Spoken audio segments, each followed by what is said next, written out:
Hello, fellow art lovers. Today we're going to have a blast playing with our convenience colors and a hack for your next loose floral. Let's get started.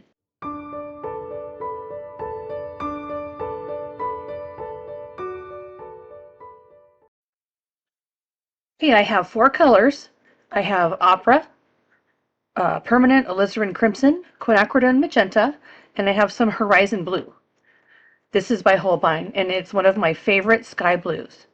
And I just picked up this oval brush from Michael's, used a coupon, because I borrowed a friend's at my painting group today, and I really wanted to experiment using this brush to make flower petals.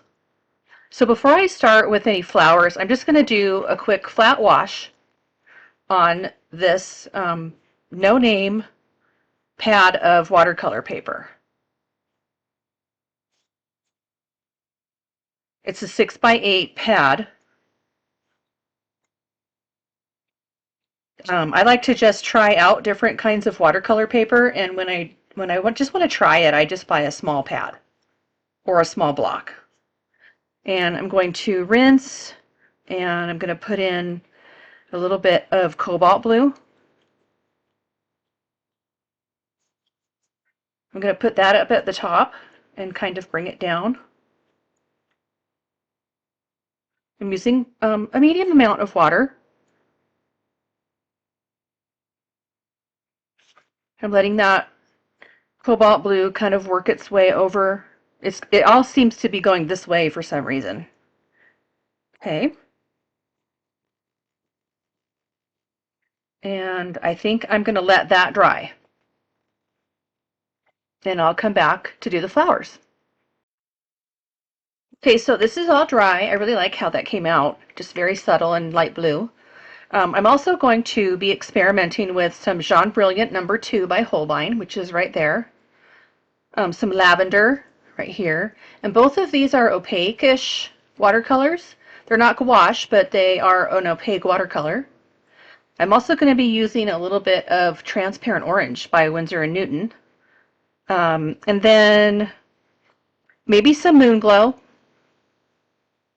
and maybe some Carbazole Violet. This is my original set of 48 that I created a few years ago, and I still get it out every once in a while when I just want to play and experiment. Okay, so the first step that I did today was I used some alizarin crimson, and first I'm going to put on some stems, sorry.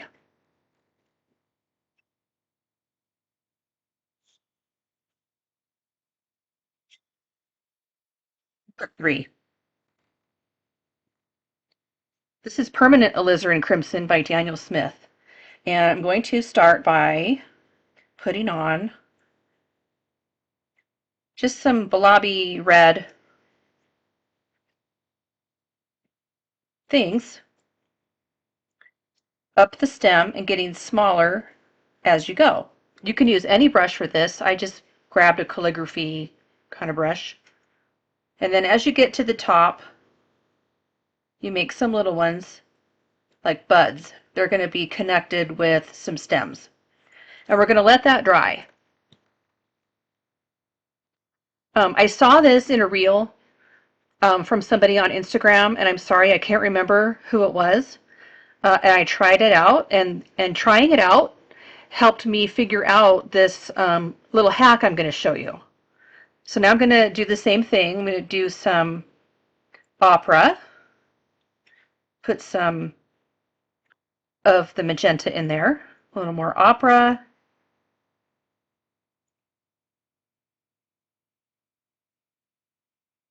I don't want it too perfect. You know, I want to make it very blobby and different from each other. I don't want all three of these to look the same. And don't worry about the space in between. We're going to be using that big brush to make some more petals. So I think now I'm going to use something, I'll use this quinacridone magenta.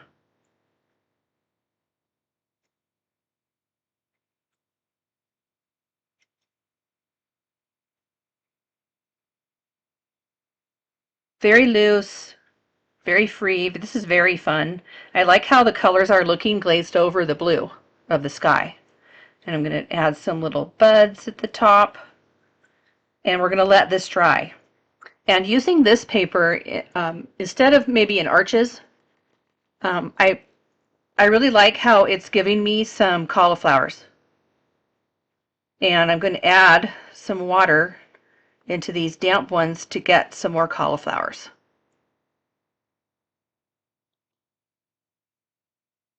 And while this is wet, I'm going to go ahead and, oops, I wanted that. I'm going to do a lot of splatting on this. So that's almost dry, and I added a little bit of the alizarin crimson in the middle. And I'm going to do, I like how that is blooming. Can you tell? I'm going to add some of this magenta. And I really like what's happening here.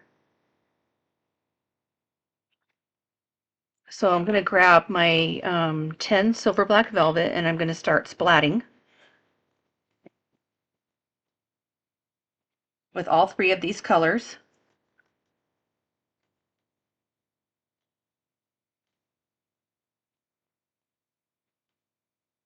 It would be cute with a bee.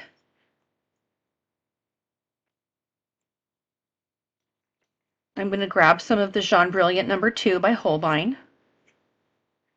and I'm going to tap it in some of these. These are totally made of flowers. I don't know what they are. I guess they could be hollyhocks. I'm going to also grab some of the lavender and do the same.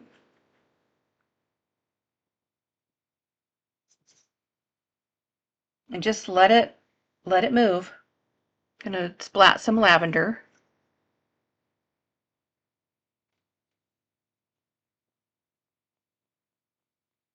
And then I want to splat some of the Jaune Brilliant.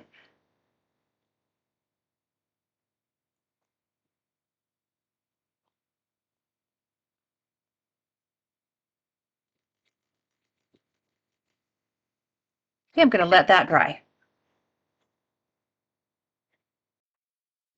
So this is the idea behind this hack I'm going to show you. I'm going to use this brush that I got, a 3/4 oval, and I already painted on and dried some quinacridone magenta, and I put a little bit of permanent alizarin crimson in the middle, and it's all dry.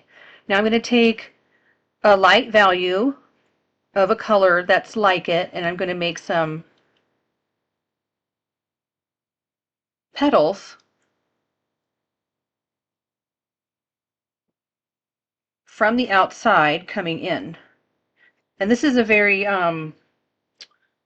controlled example, but I just love how the glazing effect is over the dried center of the flower.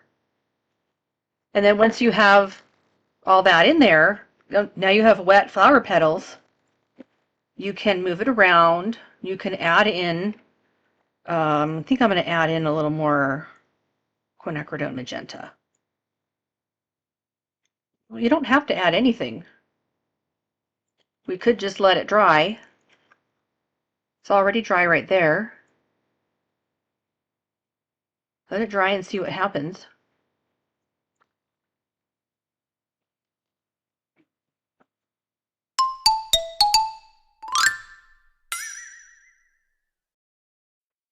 Okay, I tried this with the dryer, and I just love the watercolor effects. It looks so pretty.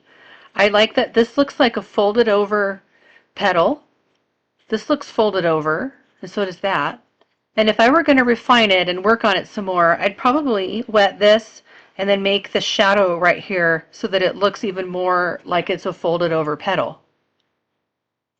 But my main purpose of this tutorial is glazing over the pre-painted center of the flower. So I'm going to flip it back over to my mystery flowers, and instead of that oval, which I think is going to be too big for this piece of paper, it'll be perfect for a bigger piece of paper. I'm going to use an old Princeton Neptune 10 that I have. It doesn't have a tip anymore, so I think it'll work just as well. Now I'm going to grab some transparent orange and I'm going to water it down, and I'm going to do some of those petals that I did on the other side of this pad over all of these. So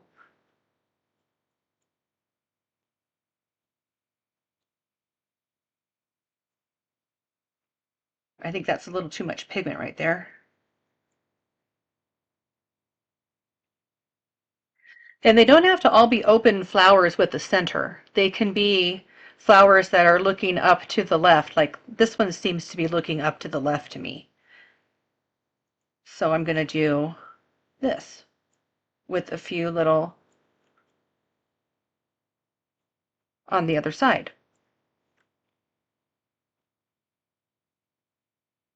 And sometimes it doesn't have to have any rhyme or reason to it. Just add little petals. I love that. I think that's so pretty. Now I think for this one, I'm going to use a yellow, no, that would turn green with the blue background. I think I'm going to go ahead and do, I think just a lighter value of the quinacridone. Quinacridone magenta. I'm going to water it down.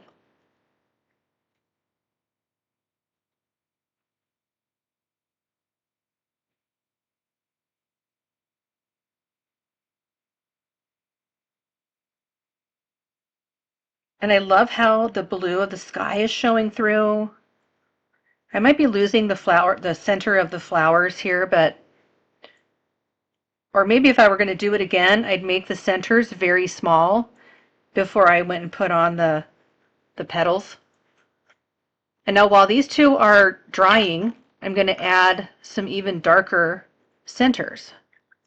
I think I'll get some indigo. This one's center is right there.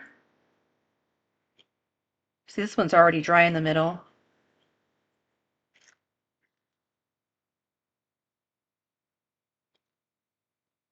Just sort of push it around. Indigo. It's like those hollyhocks with the black middle. Okay, now this one I think I'll do some Barbizon violet. And I'm just going to get it right out of the pan, nice and thick. And I'm going to kind of go around that Jaune Brilliant that I had in there. This one, the Jaune Brilliant's gone.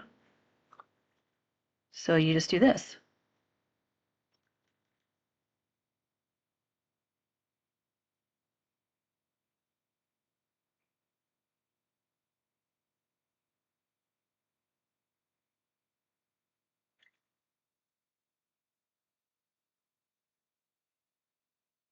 I mean, they're all looking a little samey same.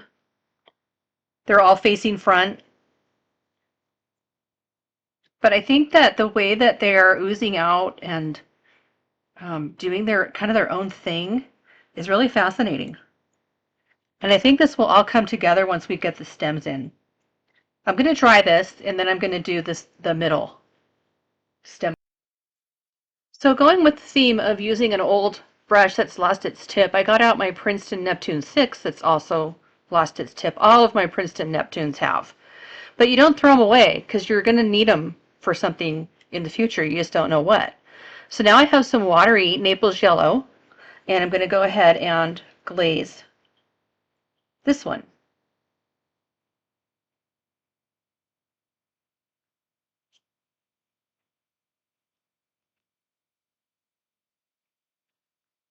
Yeah, it looks all blobby. They're all touching. There's no white space at all on this entire painting. But that's not the point of the painting. We are experimenting and seeing what works, and then we can take what we learn from this session and apply it to another painting. I am going to go ahead and do the green stems. I grabbed some sap green, and this is some undersea green. I'm going to change them up a little. And I want to grab some green gold.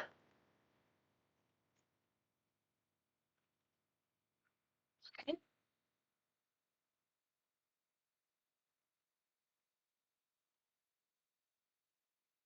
So within the stems, you can vary the green. Add some leaves.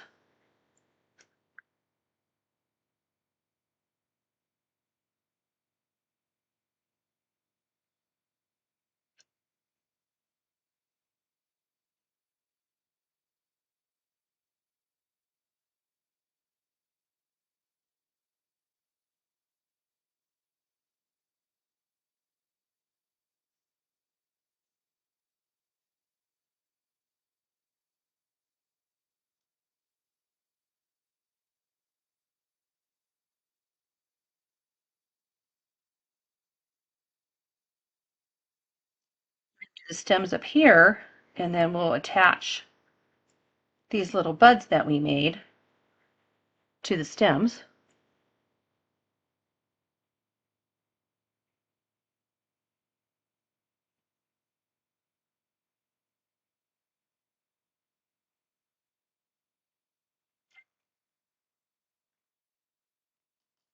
It's really bugging me that I don't have a really dark. So I'm going to get out some dark green, perylene green, and kind of add it to the greenery in some places.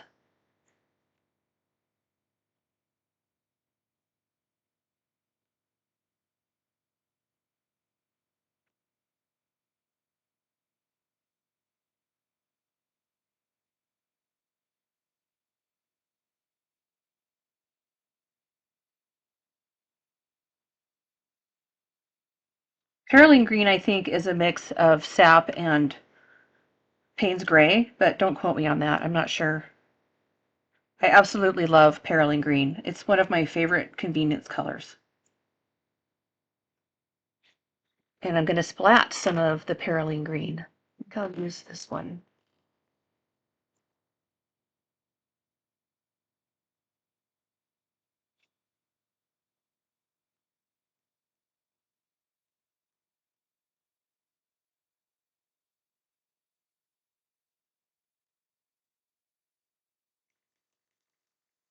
I am loving the Naples yellow and the quinacridone magenta in the middle here. Absolutely loving that. That is so pretty. Makes me want to add some of that yellow on these other ones. Naples yellow is really fun too. It's also an opaque watercolor. I don't want to overdo. I'm just going to splat now. Ooh. Do you get excited like I do? I'm just adding a little bit of perylene green in the middle of the flowers in some spots to make it seem like there's some stem back there. There. Maybe I'll throw some sap green in there.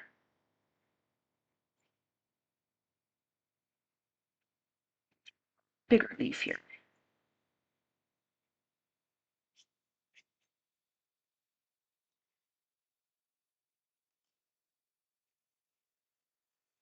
Untape it.